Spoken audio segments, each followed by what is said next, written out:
Feliz sábado, hermanos. Qué gusto me da ver la iglesia llena. Yo nunca me imaginé ver una iglesia de verdad presente llena, así como está esta iglesia.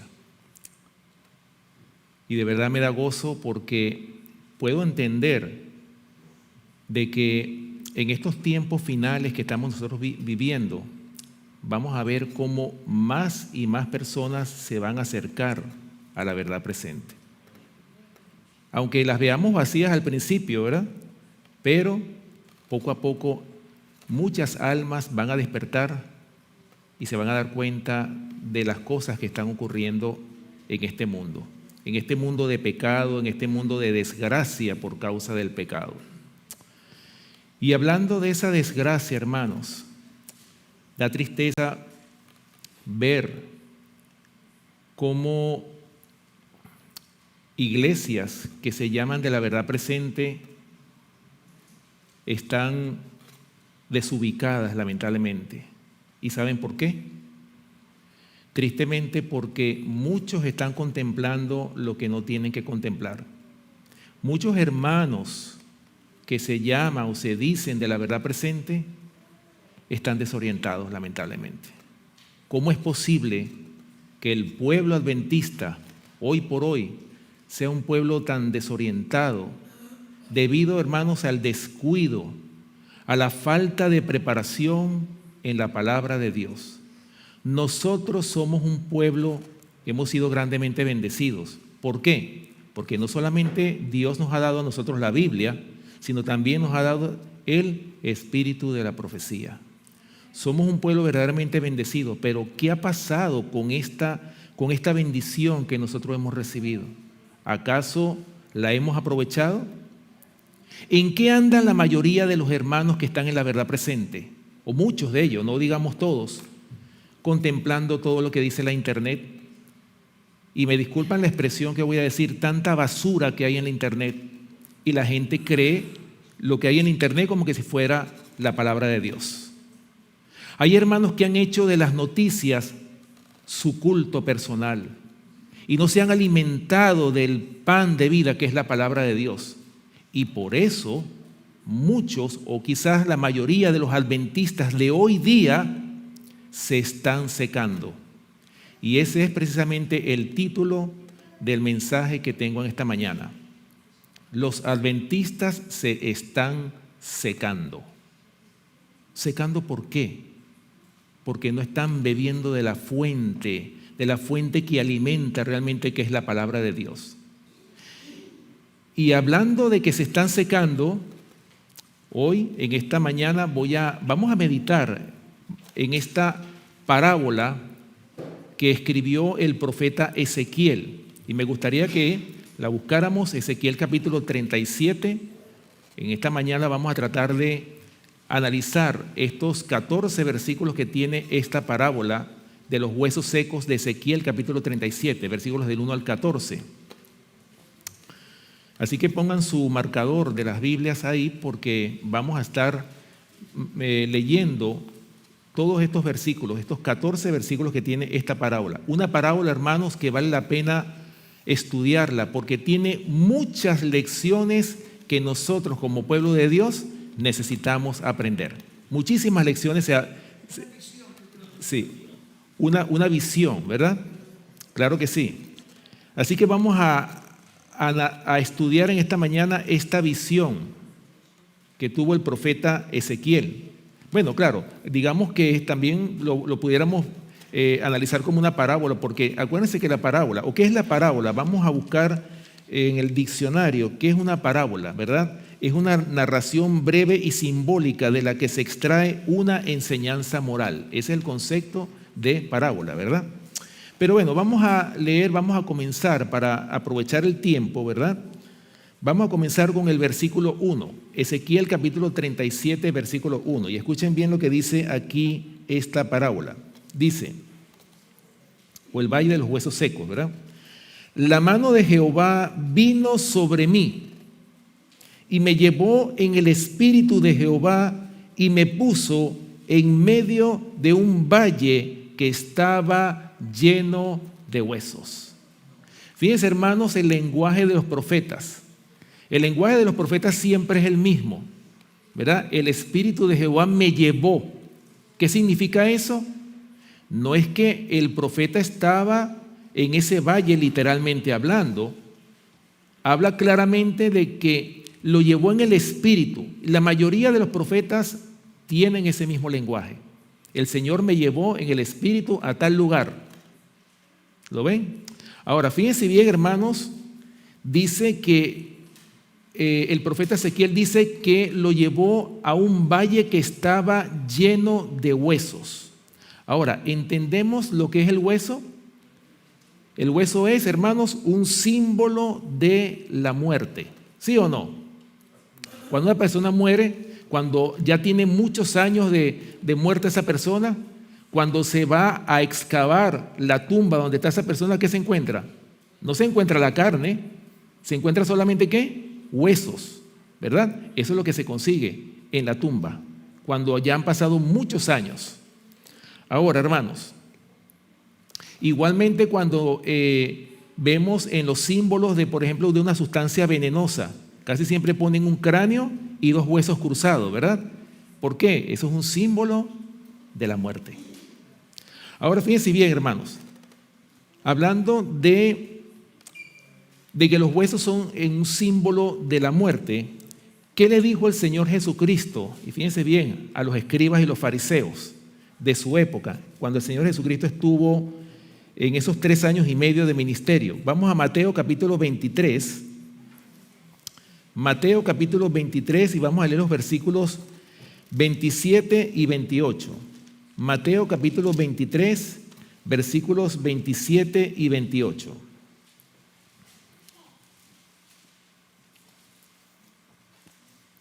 Y fíjense las palabras que le dijo el Señor Jesucristo a los fariseos.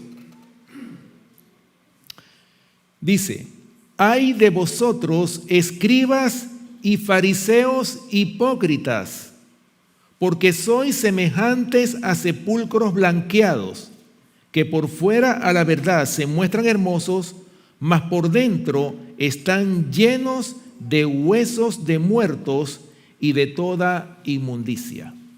¿Cómo se mostraban los fariseos? Se mostraban por fuera, ¿cómo se mostraban? Estaban bien vestidos, estaban bien arreglados, iban a las sinagogas todos los sábados, observaban todas las ceremonias de culto, todo eso lo hacían los fariseos. Pero ¿cómo estaban por dentro?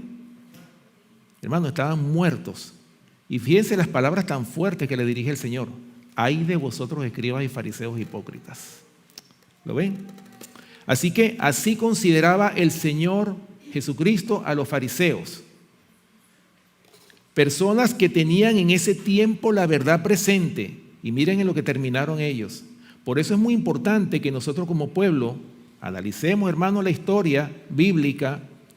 Veámonos en la palabra de Dios. Todo lo que se escribió ¿para quiénes?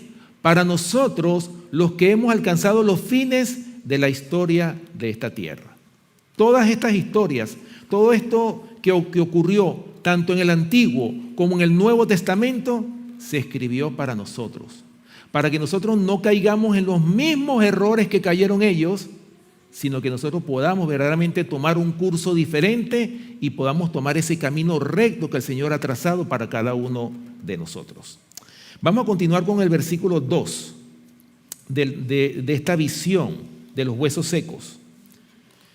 Ezequiel capítulo 37, versículo 2, dice: me hizo pasar cerca de ellos por todo en derredor, y aquí que eran muchísimos sobre la faz del campo, y por cierto, secos en gran manera. ¿Lo ven? ¿Cómo estaban esos huesos, hermanos? Estaban secos en gran manera. Cuando los arqueólogos hacen las excavaciones y se encuentran con un esqueleto, casi siempre ese esqueleto que encuentran tiene, esos huesos están secos en gran manera. A diferencia de que cuando un cirujano está haciendo una operación y está, por ejemplo, operando una rotura de un hueso, ¿cómo se ve ese hueso? Se ve brillante, ¿verdad? Se ve lleno de vida. En cambio, fíjense la diferencia, estos huesos estaban secos en gran manera. ¿Qué significa eso? Que tenían mucho tiempo de muerto. Y hay unas pruebas que la ciencia hace, como lo es el carbono 14. A través del carbono 14 ellos pueden determinar cuánto tiempo tiene esa persona de muerta ahí, o cuánto tiempo tiene de enterrado ese cadáver. Ellos pueden saber más o menos a través de eso cuánto tiempo tiene de muerto, ¿verdad? Ahora, hermanos, fíjense bien que dice que esos huesos estaban secos en gran manera. ¿Qué nos dice Proverbios capítulo 17, versículo 22? Que es un versículo que hemos leído muchas veces. Proverbios capítulo 17, fíjense, hermanos, ¿qué es lo que hace que se sequen los huesos? Aquí lo dice el libro de Proverbios, Proverbios capítulo 17, versículo 22. Fíjense bien, hermanos, lo que dice este versículo. Proverbios capítulo 17, versículo 22. Dice, el corazón alegre es buen remedio, mas el espíritu triste seca los huesos. ¿Lo ven, hermanos? ¿Qué es lo que trae que los huesos se sequen? Un espíritu triste, un espíritu abatido, cuando una persona está desanimada. Oh, hermanos, ¿y cuál es el consejo que da el apóstol Pablo para que nosotros no caigamos en esta condición? A pesar de que estemos pasando por una prueba, el apóstol Pablo recomienda en Primera de Tesalonicenses capítulo 5, versículo 16, recomienda, son 3 palabras que tiene este versículo, contundentes. Estad siempre gozosos. Eso es lo que recomienda el apóstol Pablo. Pero parece que es difícil, ¿verdad? Estar gozosos en medio de una prueba, cuando estamos pasando por una aflicción. Pero ¿qué debemos nosotros hacer como pueblo cuando estamos pasando por un momento difícil? ¿O es que acaso el Señor no nos ha mandado que oremos y clamemos a Él? ¿Acaso el Señor no va a contestar las oraciones de aquellos que claman, de aquellos que gimen y que claman día y noche? Claro que el Señor les va a contestar. Claro que el Señor les va a dar la fortaleza para pasar la prueba y para que nosotros podamos estar siempre gozosos a pesar de los momentos difíciles que podamos nosotros estar pasando. Por eso, hermanos, lo dice claramente, ¿verdad? Estad siempre gozosos. Ese es el consejo que da el apóstol Pablo. Versículo 3 de Ezequiel 37, continuando con esta maravillosa visión que Dios le mostró al profeta Ezequiel. Dice el versículo 3, y me dijo, hijo de hombre, ¿vivirán estos huesos? Y dije, Señor Jehová, tú lo sabes. Hermanos, fíjense bien la pregunta que le hace el Señor al profeta, hijo de hombre, ¿pueden vivir estos huesos que tienen tanto tiempo de muerto? ¿Pueden vivir? ¿Y qué le contesta el profeta Ezequiel? Señor, yo no sé nada, tú lo sabes todo. Tú lo sabes todo, Señor. Ahora, si esa misma pregunta se le hiciera a los científicos, a los médicos, usted se imagina que le pregunten a un médico, mira, ¿tú crees que este cadáver puedes darle vida? ¿Qué le puede decir el médico o el científico? Imposible, eso es imposible. ¿Cómo tú me vas a hacer a mí esa pregunta? Lo que es imposible para el hombre es posible para Dios. Por eso es que, hermanos, nosotros tenemos que estar gozosos. Y hay un versículo que me gusta mucho, que está en el Salmo 33, versículo 9. Es un salmo que está en contra de lo que la ciencia dice. Porque el Señor dice en ese versículo, porque Él dijo y fue hecho. Él mandó y existió. Gloria al Señor. O sea, hermanos, que por su palabra es que Él ha creado este mundo, la tierra y todas las cosas que hay en este mundo y en el universo. Gracias a su palabra. Él dice y fue hecho, Él mandó y existió. Esa es precisamente, hermanos, el poder que tiene el Señor Por eso es que dice la palabra de Dios, o sea, ¿qué cosa es imposible para el Señor? Lo que es imposible para el hombre, hermanos, es posible para el Señor. ¿O es que acaso, hermanos, el simple hecho de ver a una persona que ha estado muerto en delitos y pecados, y esa persona, para el mundo, esa persona ya está condenada? ¿Sí o no? Los hombres lo condenan, no, ese es un delincuente, no se junten con ese hombre. Ese hombre no sirve, ese hombre no tiene remedio. Pero ¿qué pasa cuando ese hombre se arrepiente? Cuando encuentra a Cristo como su Salvador. ¿Acaso no se convierte en una nueva criatura? Hermano, ese es el mayor de todos los milagros que pueda existir. La transformación de un ser humano. Un ser que estaba muerto en delitos y pecados a una nueva criatura en Cristo Jesús. Hermano, y eso es lo que el Señor ha hecho. Al menos quizás en poca proporción, pero lo ha hecho en cada uno de nosotros. Porque nosotros aquí no estamos sentados por pura casualidad. Cuando nosotros estábamos en el mundo, quizás los que estaban en el mundo, yo creo que un día como hoy estábamos nosotros hasta comprando y quién sabe cuántas cosas estábamos haciendo en sábado. Pero el Señor nos ha llamado, hermanos, para que seamos mayordomos de su gracia, que seamos mayordomos de su palabra. El Señor nos ha llamado con ese grande amor. ¿Para qué? Para que seamos representantes suyos en esta tierra. Ese es el propósito. ¿Ok? Bien. Vamos a buscar Deuteronomio capítulo 32 para que ustedes vean, hermanos, la pregunta, ¿verdad? Vamos a volver a repetir primeramente este versículo. Y me dijo, hijo de hombre, ¿vivirán estos huesos? Y dije, Señor, Jehová, tú lo sabes. Ahora, Deuteronomio capítulo 32. Escuchen lo que dice Deuteronomio capítulo 32, versículo 39. Deuteronomio capítulo 32, versículo 39.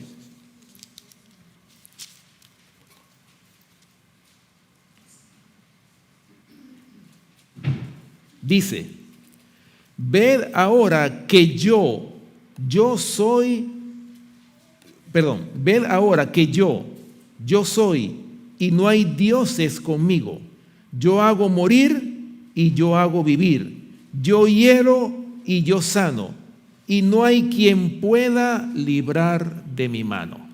¿Se dan cuenta, hermanos?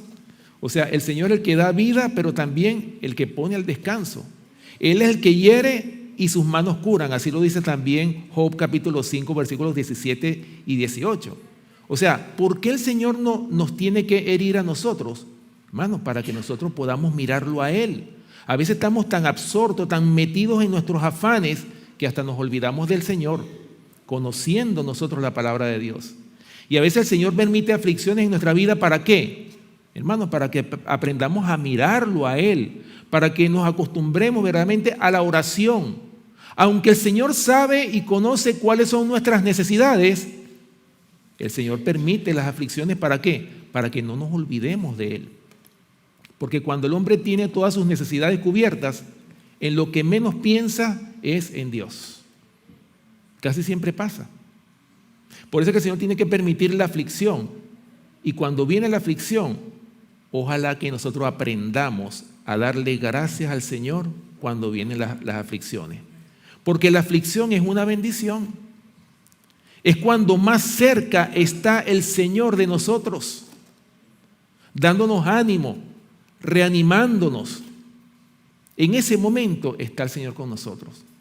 Pero a veces nosotros solamente le damos gracias. A veces cuando estamos en los cultos de los miércoles le damos gracias por las cosas buenas que nos pasan. Pero ¿quién le da gracias al Señor por una aflicción que está pasando? Casi nadie. Claro, es que cuando Dios creó al hombre, como lo dice Job, fíjense bien, vamos a buscar ese versículo que me viene a la mente ahora mismo.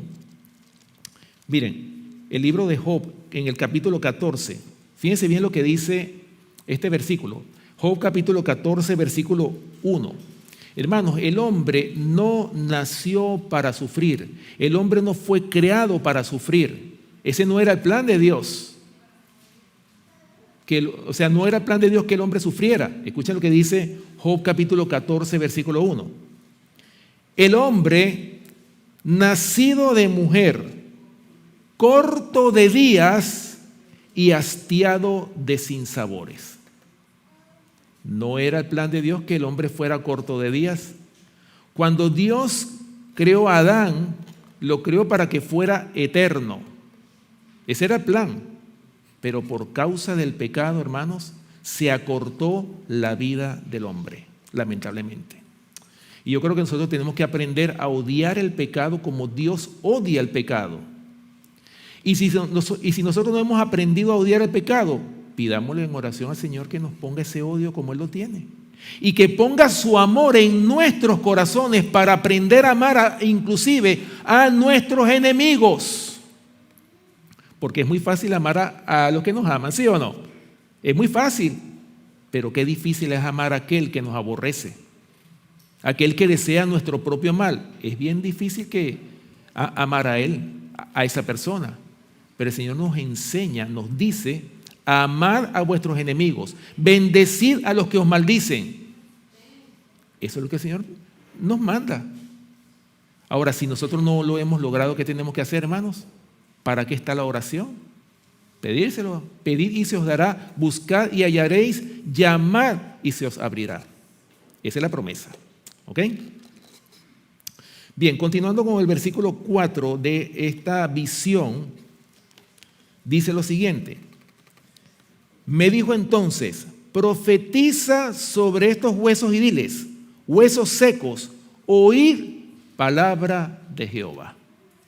Imagínense ustedes, hermanos, en esta visión, cuando el profeta ve todos esos huesos, esos cadáveres que están ahí, esos huesos regados, y el Señor le manda: mira, profetiza sobre esos huesos. Y diles: huesos secos, oíd palabra de Jehová. Ahora, hermanos, profetizar también significa predicar la palabra de Dios. No solamente lo que los profetas hacen, revelar una visión que Dios les mostró, sino que profetizar también significa predicar la palabra de Dios. Es decir, que cuando alguien se para aquí en el púlpito, y no crean que todos profetizan, ¿no? Porque si una persona está presentando un mensaje erróneo, Dios no lo mandó. Cuando una persona se deja conducir por el Espíritu de Dios, esa persona que está en el púlpito está profetizando en ese momento. ¿Por qué? Porque esa persona está revelando, está comunicando lo que Dios le ha revelado cuando estaba preparando ese tema. ¿O es que acaso el Señor no nos puede revelar a nosotros? ¿No nos puede hablar? Ese es el privilegio que nosotros tenemos. No solamente el Señor le hablaba a los profetas, el Señor también nos puede hablar a cada uno de nosotros. Pero tenemos que preguntarnos, ¿por qué el Señor no nos habla? ¿Será que estamos caminando rectamente? ¿O será que nos hemos desviado sin darnos cuenta del camino? Esas son preguntas que deberíamos hacernos. Pero el Señor está dispuesto a hablarnos a cada uno de nosotros. El Señor está dispuesto a revelarnos su palabra a cada uno de nosotros. Pero por nuestra negligencia, el Señor, ¿cómo nos puede hablar? ¿Cómo nos puede comunicar lo que Él quiere que nosotros sepamos? Si hemos sido negligentes, hermanos, en la preparación, el Señor está dispuesto. Por eso dice que profetizar, hermanos, significa predicar la palabra de Dios, de acuerdo a lo que dice el diccionario bíblico. Fíjense, hermanos, el mismo apóstol Pablo en 1 Corintios capítulo 14, fíjense, hermanos, lo que él recomienda. 1 Corintios capítulo 14, versículo 1, hablando de los dones espirituales.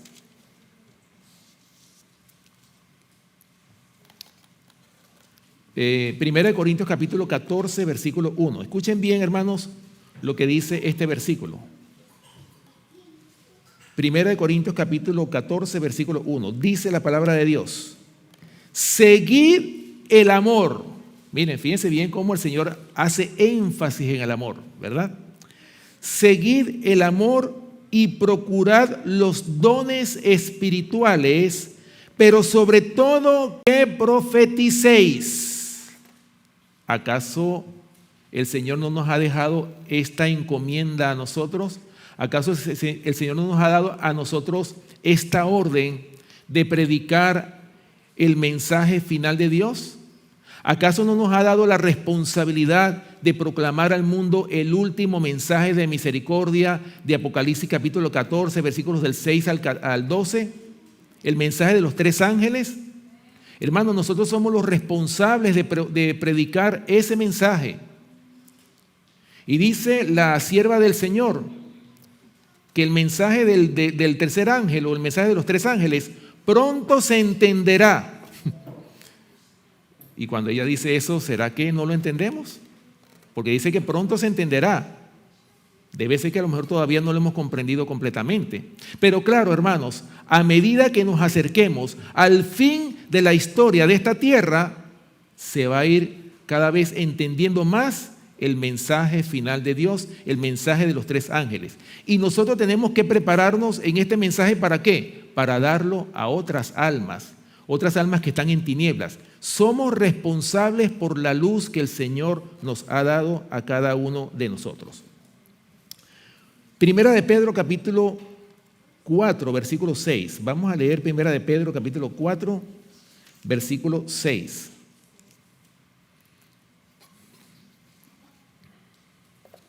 Escuche lo que dice aquí el apóstol Pedro, en esta primera carta del apóstol Pedro. Primera de Pedro capítulo 4, versículo 6 dice: porque por esto también ha sido predicado el evangelio a los muertos, para que sean juzgados en carne según los hombres, pero vivan en espíritu según Dios. Así que, hermano, vemos en otras palabras cómo el Señor manda a que le prediquemos a ¿quiénes? A los muertos, desde el punto de vista espiritual, ¿no? Eso es lo que nos manda el Señor en su palabra. ¿Ok? Ahora, hermanos, fíjense bien que en la parábola, en la visión, ¿verdad? En el versículo 4 habíamos leído, ¿verdad?, que dice el profeta Ezequiel: me dijo entonces, profetiza sobre estos huesos y diles: huesos secos, oíd palabra de Jehová. Una vez que eso se lleve a cabo, ¿qué va a pasar? Más adelante dice que esos huesos empiezan a revivir, ¿sí o no? Y hablando de reavivamiento, nosotros casi siempre nos hemos reunido cuando hacemos las semanas de oración y siempre estamos pidiendo, ¿verdad?, por un reavivamiento de la iglesia, ¿verdad que sí? Siempre lo hemos pedido, porque Dios reavive o produzca un reavivamiento dentro de la iglesia. Pero escuchen, hermanos, lo que dice la matutina Recibiréis Poder en la página 285 del 1 de octubre. Escuchen bien, hermanos, lo que dice la sierva del Señor en cuanto a lo que es el reavivamiento. ¿Será que el reavivamiento va a ser en toda la iglesia? Escuchen lo que dice ella. ¿Esperamos que se reavive toda la iglesia?, pregunta ella, y ella misma contesta: ese tiempo nunca llegará. Oh, tristes palabras, ¿verdad? O sea, en otras palabras, toda la iglesia no se va a reavivar, pero el reavivamiento va a ocurrir sobre individuos, no sobre la iglesia. Lo dice claramente esta cita de Recibiréis Poder. ¿Esperamos que se reavive toda la iglesia?, dice ella. Ese tiempo nunca llegará. O sea, el reavivamiento va a ocurrir sobre individuos, y recuerden, hermanos, que la salvación es individual. Ahora mismo está el trigo y la cizaña juntos, pero va a llegar el día, hermanos, en que va a haber una separación. Va a llegar el día en que el trigo se va a poner a un lado y la cizaña se va a poder poner en el otro lado. Va a haber una separación, inclusive, acuérdense, inclusive de matrimonios que creen en la verdad presente. Si el esposo se consagró y la esposa no se consagró, ¿qué va a pasar al final? Hermano, tristemente va a haber una separación. Una separación. Si el hijo se consagró y los padres no se consagraron, va a haber una separación. Si el hermano se consagró y el otro hermano no se consagró, va a haber también una separación. Es triste, hermanos. Ahora mismo nos gozamos porque estamos todos juntos y ojalá que toda la iglesia verdaderamente entremos en el redil del Señor. Que seamos trigo todos los que estamos aquí. Porque ese es el propósito. No que ninguno seamos cizaña, que todos seamos trigo y todos estemos en un mismo sentir, en un mismo mensaje, que estemos en una misma página. Pero tristemente no es así, hermanos. Sin embargo, el Señor a todos los une, sea trigo y cizaña. Así como Judas. ¿Acaso Judas no estuvo hasta el último momento con el Señor? A pesar de que era el enemigo de la obra. A pesar de que era el enemigo de esa obra que estaba haciendo, ¿por qué el Señor lo tuvo a su lado? Porque hubiese causado mucho daño al ministerio del Señor Jesucristo. Él lo tuvo y por amor lo trató de rescatarlo hasta lo último. Pero Judas, hermanos, tomó su decisión y ya nosotros conocemos la historia. Tristemente. Y así va a pasar con muchos en la iglesia. ¿Ok? Bueno, continuando los versículos 5 y 6, dicen lo siguiente. Así ha dicho Jehová el Señor a estos huesos. He aquí yo hago entrar espíritu en vosotros y viviréis, y pondré tendones sobre vosotros y haré subir sobre vosotros carne y os cubriré de piel y pondré en vosotros espíritu y viviréis y sabréis que yo soy Jehová. Gloria al Señor. Hermanos, para el Señor no hay nada imposible. O sea, aquí nosotros podemos ver, hermanos, el poder de la resurrección en esta visión que vio el profeta Ezequiel. Cómo se juntó cada hueso con su hueso cuando el profeta Ezequiel profetizó. Es decir, volvieron a tener vida, se unió cada hueso con su hueso hasta los músculos, los tendones. El cuerpo entero se volvió a formar. Esto es, hermanos, un ejemplo, o pudiéramos decir cómo va a ser la resurrección cuando Cristo venga a buscar a su pueblo fiel. Aquellos que murieron en Cristo Jesús, el Señor los va a resucitar y podemos ver cómo va a ser el proceso, ese proceso de la resurrección, cómo se va a formar cada hueso con su hueso. Qué maravilloso, ¿verdad? Oh, hermanos, para el Señor no hay nada imposible. La única imposibilidad de Dios, ¿sabe en qué está? Porque el Señor no va a forzar la voluntad de nadie. Si una persona no quiere aceptar al Señor, el Señor no va a tratar de forzarlo. Por eso es que el Señor dice, y eso lo dice Apocalipsis capítulo 3, versículo 20. He aquí yo estoy a la puerta y llamo. Si alguno oye mi voz y abre la puerta, entraré a él y cenaré con él y él conmigo. Hermanos, el Señor te está tocando la puerta, te está llamando. Pero ese llamado no va a ser todo el tiempo. Ahora mismo estamos en un tiempo de gracia que ya está por cerrarse. ¿Qué estamos haciendo o cuáles son nuestras prioridades en este momento? ¿Será que todavía el trabajo, los estudios, los afanes de esta vida, será que son nuestra prioridad? ¿Nos hemos olvidado del Señor? ¿Estaremos conscientes del tiempo que estamos viviendo? Hermanos, ojalá que no se repitan en nosotros esas tristes palabras que dice Jeremías 8:20. Son tristes palabras. Pasó la siega, terminó el verano y nosotros no hemos sido salvos. ¿Qué más o cuánto tiempo más tiene que esperar el Señor por nosotros? ¿Será que tiene que esperar otro milenio más para que nos arrepintamos? Oh, hermanos, el tiempo se está acabando. Yo creo que todos los que estamos aquí sabemos eso, pero ¿qué hemos hecho nosotros para aprovechar el corto tiempo que nos queda? Recuerden, yo no puedo salvar a mi esposa, o mi esposa no me puede salvar a mí, o mi hermano no me puede salvar a mí, o yo a mi hermano. La salvación es individual y el Señor dice que procuremos nuestra salvación con temor y temblor. Así lo dice el Señor en su palabra. ¿Estamos de acuerdo? Ahora, hermanos, escuchen lo que dice la matutina Maranata en la página 299, de fecha 20 de octubre. Les voy a leer un extracto de esta matutina muy interesante, hablando de esta parábola de los huesos secos, de esta visión de los huesos secos. Dice aquí: nuestra identidad personal es preservada en la resurrección. Gloria al Señor. O sea, cuando seamos resucitados, hermanos, aunque seamos formados de una materia diferente a la que tuvimos, sin embargo, nuestra identidad se va a conservar. ¿Ok? Por eso lo dice aquí. Nuestra identidad personal es preservada en la resurrección. Si bien no saldrán de la tumba las mismas partículas de materia, la obra asombrosa de Dios es misterio para el hombre.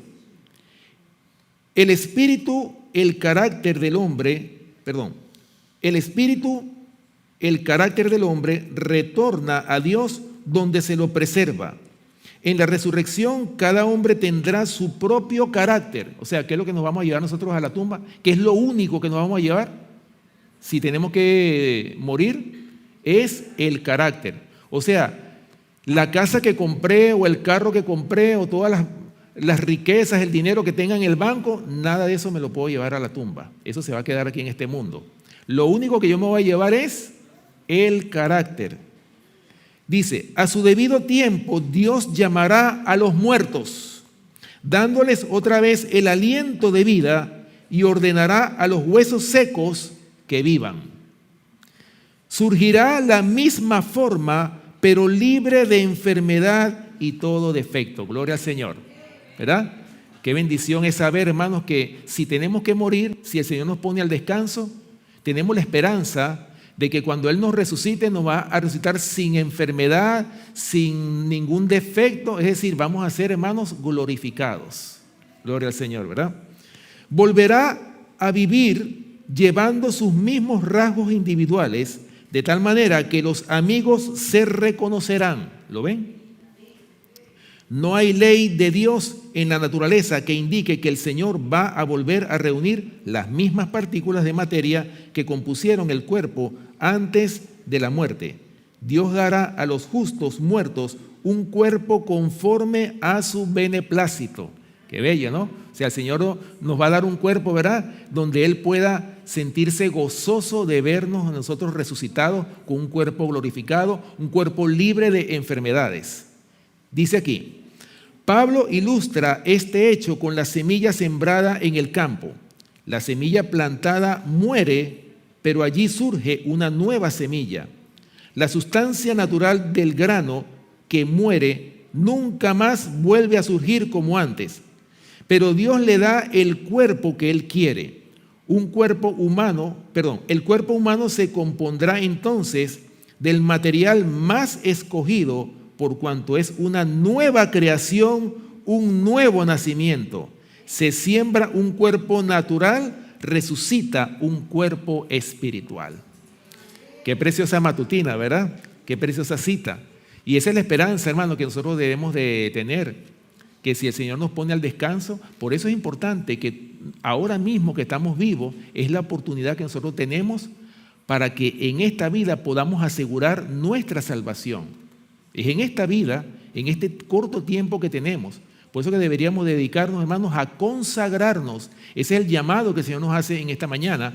A consagrarnos, ¿para qué? Para que nosotros podamos formar parte de ese remanente que va a tener esos cuerpos glorificados, ese remanente en el cual el Señor se va a gozar de ver a esa nueva creación, esos nuevos seres humanos resucitados con un cuerpo nuevo que van a ascender a la patria celestial y vamos a vivir por toda la eternidad. Qué maravilloso, ¿verdad? Lo que nos espera. Bien, continuando con los versículos 7 y 8, dice: profeticé pues como me fue mandado, y hubo un ruido mientras yo profetizaba, y aquí un temblor, y los huesos se juntaron cada hueso con su hueso. Y miré, y aquí tendones sobre ellos, y la carne subió, y la piel cubrió por encima de ellos, pero no había en ellos espíritu. Hermanos, aquí podemos ver cómo fue, ¿verdad?, el proceso de la creación. En Génesis capítulo 2, versículo 7, nosotros sabemos, ¿verdad?, que el Señor formó al hombre del polvo de la tierra y sopló en su nariz aliento de vida y fue el hombre un ser o un alma viviente. Y lo contrario lo dice el Salmo 146, versículos 3 y 4, que dice, polvo de la tierra menos el aliento de vida, ¿eso es igual a qué? A la muerte. Es lo contrario a la creación. Oh hermanos, el Señor nunca tuvo en sus planes de que el hombre muriera. Una vez que el Señor creó al hombre, era para que viviera por toda la eternidad. Ese era el plan que Dios tenía para su pueblo, para el hombre que Él creó a su imagen y semejanza. Ahora, versículo 9 de esta visión dice lo siguiente. Y me dijo, profetiza al Espíritu, profetiza, hijo de hombre, y di al Espíritu, así ha dicho Jehová el Señor. Espíritu, ven de los cuatro vientos y sopla sobre estos muertos y vivirán. Hermanos, el Espíritu dice que va a soplar y va a, ¿sobre dónde? Sobre los cuatro vientos, sobre los cuatro ángulos de la tierra. Eso va a ser, hermanos, cuando se derrame el Espíritu Santo con poder, lo que se conoce como la lluvia tardía. Hermanos, la lluvia tardía va a ser derramada, no va a ser en un solo lugar, va a ser sobre los cuatro ángulos de la tierra, sobre todo el planeta Tierra. Y todas las personas que tengan el sello del Dios vivo en su frente van a hacer o van a recibir esa lluvia tardía, el refrigerio de la presencia del Señor. Qué maravilloso, ¿verdad? Y dice que sopla sobre estos cuatro vientos, ¿verdad? Y dice, ¿y qué va a pasar? Todos esos muertos van a vivir. Ya que están formados, ya que se levantaron, ¿verdad? Una vez que reciban el Espíritu Santo, uno se convierte en una nueva criatura en Cristo Jesús. ¿Lo ven? Versículo 10 dice, y profeticé como me había mandado, y entró espíritu en ellos, y vivieron y estuvieron sobre sus pies, un ejército grande en extremo. ¿Lo ven? Bien, versículo 11. Me dijo luego, hijo de hombre, todos estos huesos son, ¿o a quién representan? La casa de Israel. He aquí ellos dicen, nuestros huesos se secaron y pereció nuestra esperanza y somos del todo destruidos. ¿Se dan cuenta? ¿Qué fue por qué se secaron los huesos y por qué pereció la esperanza del pueblo de Dios? Fíjense lo que dice, hermanos, Isaías. Vamos al libro de Isaías para que ustedes vean lo que escribió el profeta Isaías en el capítulo 3, versículo 12. Isaías capítulo 3, versículo 12. Escuchen, hermanos, cuál fue la causa por la cual se secó los huesos de ese pueblo. Se convirtieron en muertos, en vida. Isaías capítulo 3, versículo 12. Escuchen lo que dice. Los opresores de mi pueblo son muchachos y mujeres se enseñorearon de él. Pueblo mío, los que te guían te engañan y tuercen el curso de tus caminos. Oh, hermanos, ¿qué pasó con el pueblo? El pueblo de Dios, el profeso pueblo de Dios. Hermanos, los líderes del pueblo de Dios, ¿qué estaban haciendo? Engañaron, torcieron el curso del pueblo de Dios. Y hoy día, ¿acaso eso no está ocurriendo con los que profesan la verdad presente? ¿Cuántas personas no han escuchado tantas cosas? Predicadores, miles de predicadores que están predicando falsas doctrinas. ¿Cuántas falsas doctrinas no se han levantado hoy por hoy? Y la gente que se supone que dicen que es de la verdad presente, están creyendo esos errores. Bueno, nosotros pudiéramos mencionar tantas falsas doctrinas. Una de las falsas doctrinas que se ha puesto de moda en estos tiempos, hermanos que se han puesto a calcular el tiempo cuando Cristo viene, que Cristo viene en el 2031. Hermanos, ¿acaso no dice la palabra de Dios que nadie sabe el día ni la hora? La sierva del Señor habla precisamente en Apocalipsis capítulo 10 que el tiempo no sería más, Y ella se refiere al tiempo de las profecías de tiempo exacto. Estamos hablando, por supuesto, de la profecía más larga de la Biblia, que está en Daniel capítulo 8, versículo 14, que dice: hasta 2300 días de tarde y mañana, luego el santuario será purificado. La sierva del Señor tiene una cita, hablando de este viento de doctrina. La sierva del Señor dice que claramente que la última profecía de tiempo exacto terminó el 22 de octubre de 1844. Después de ese tiempo, ninguna de las profecías, estamos hablando de la imposición del decreto dominical, estamos hablando del cierre de la gracia, estamos hablando de la caída de las 7 postreras plagas y de la venida de Cristo. Hermanos, nadie sabe el día ni la hora. Nadie lo sabe. Y gracias a Dios que no se conoce. La sierva del Señor tiene muchas citas que hablan de que nosotros no debemos de ponerle fechas a los eventos finales. Ella lo dice claramente. ¿Y cómo es posible, hermanos, que aquellos que se dicen de la verdad presente todavía crean en estas falsas doctrinas? Y hay muchas más que pudiéramos mencionar, como el Espíritu Santo. Hay una cantidad de gente que no cree, que están hasta negando la ausencia o la presencia del Espíritu Santo.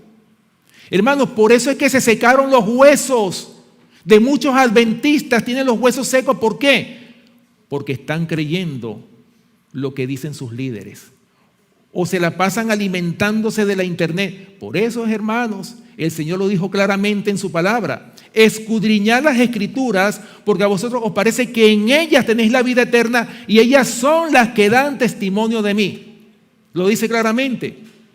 El Señor no nos manda a depender del hombre. ¿Cómo dice Jeremías 17:5? Dice: maldito el varón que confía en el hombre. Lo dice claramente. Por eso es que el Señor manda a que nos preparemos, a que estudiemos la palabra. Pero hay muchos que dicen: oye, pero es que yo no sé, yo no he estudiado teología.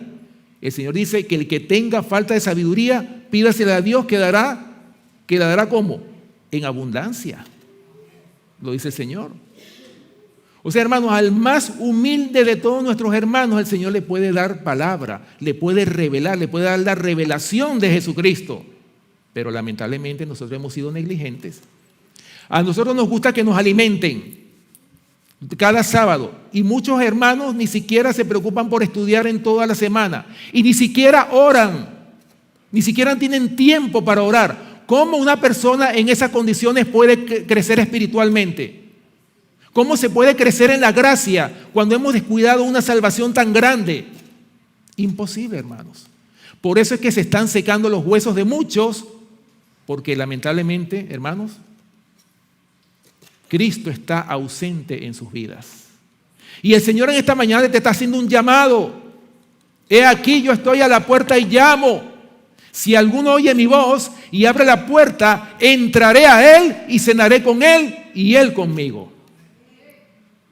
Hermanos, el Señor nos está haciendo un llamado a cada uno de nosotros individualmente. Y tenemos que aprender a escuchar la voz de Dios que nos habla a la conciencia. Aprender a escuchar esa voz y diferenciarla de otras voces que también nos está hablando para que nosotros nos desviemos del camino.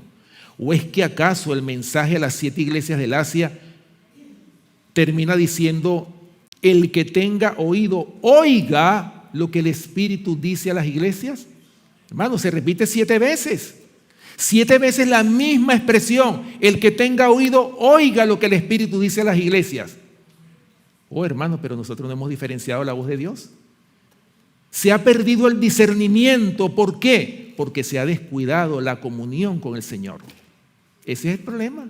Se ha descuidado algo tan importante como eso. Pero le hemos dado importancia a otras cosas.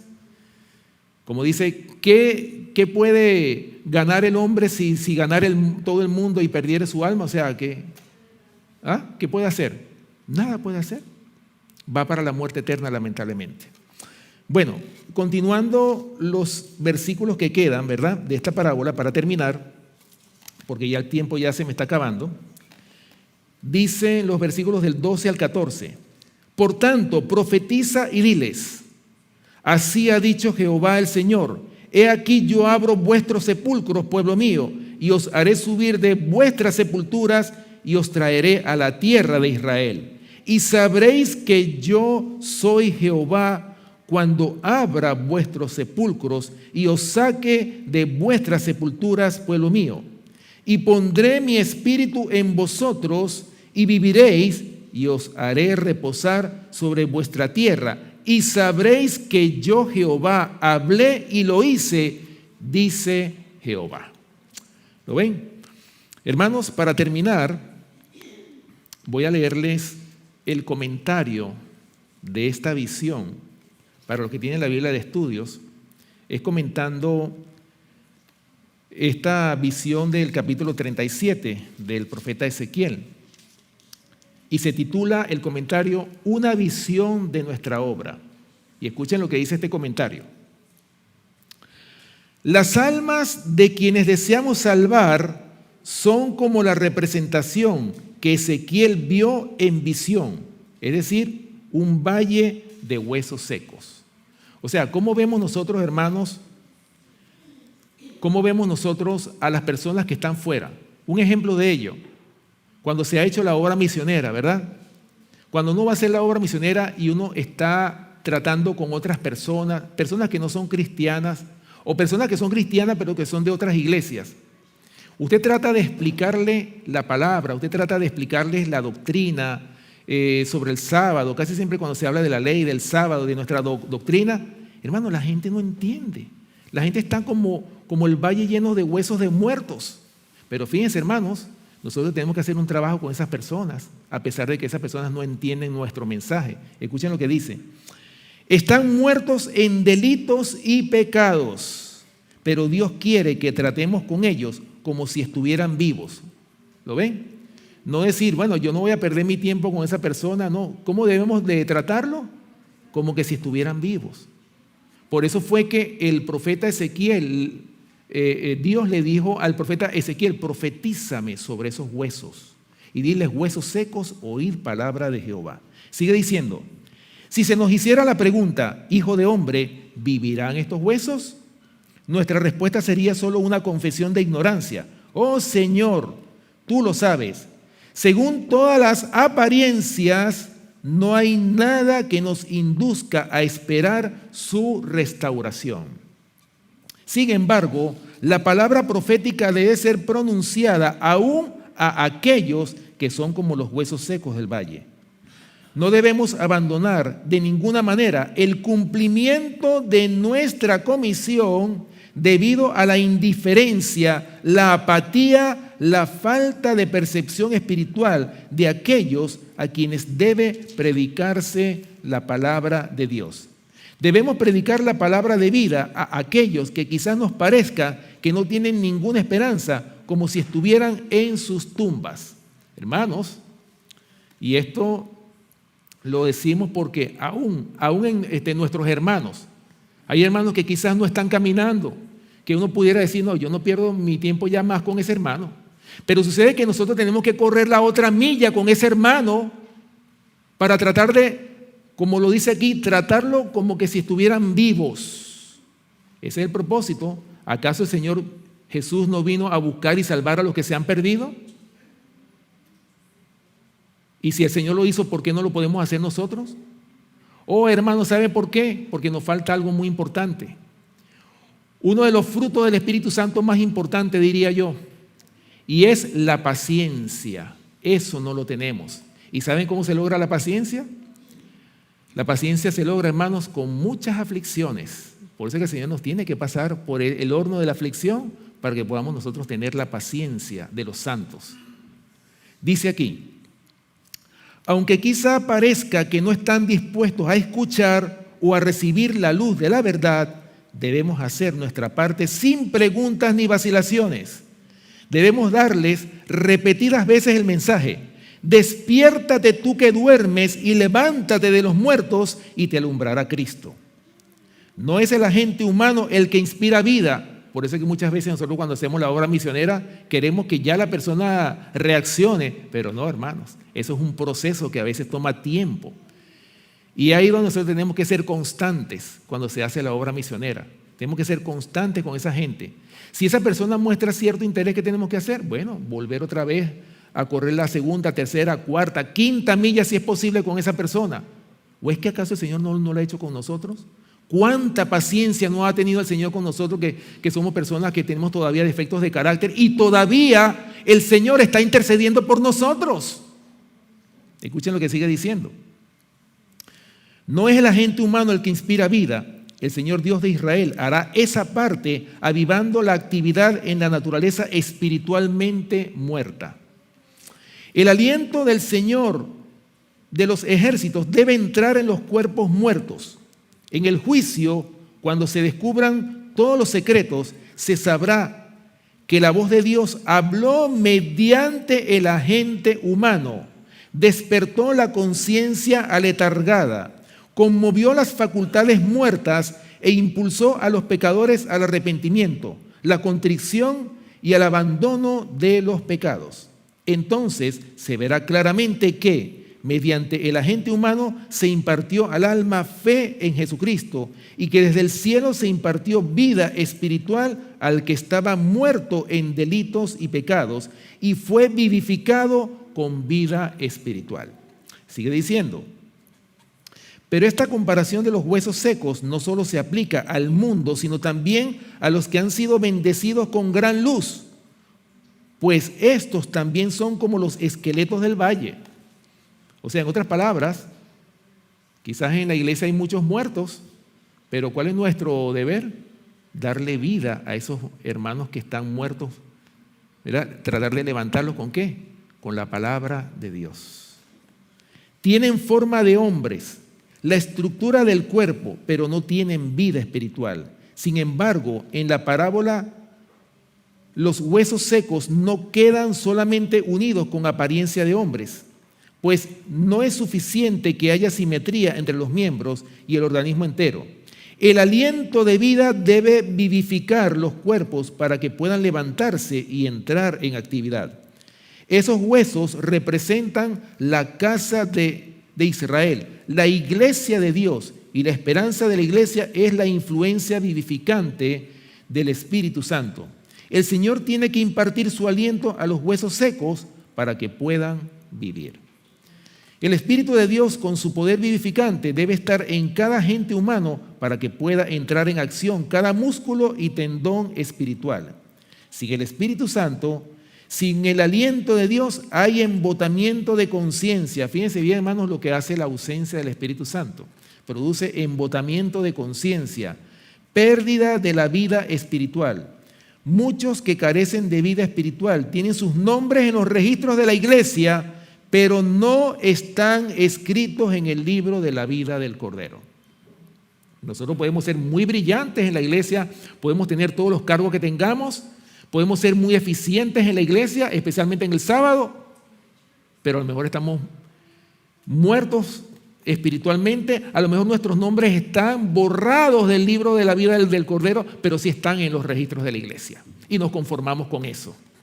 Sigue diciendo, pueden estar acoplados a la iglesia, pero no están unidos con el Señor. Pueden ser diligentes en el cumplimiento de determinados deberes, pero pueden ser considerados como seres vivientes.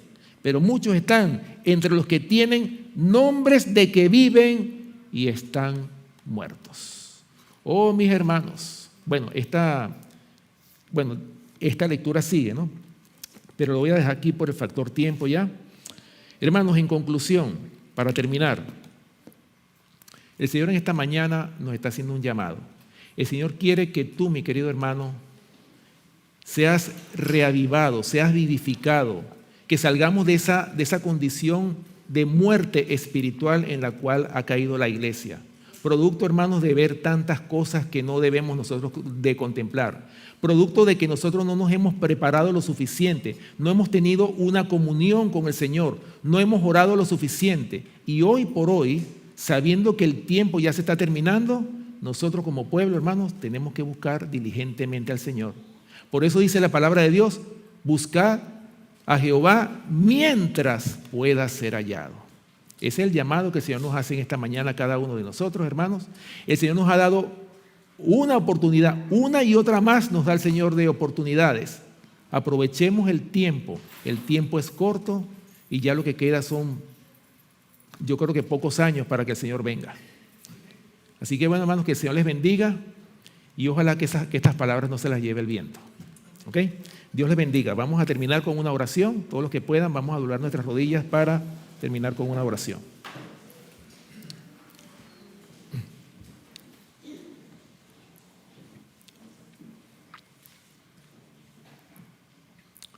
Amantísimo Padre que moras en los cielos, Señor, te damos gracias por tu palabra, te damos gracias, Señor, por estas amonestaciones que tú nos das a través de tu palabra.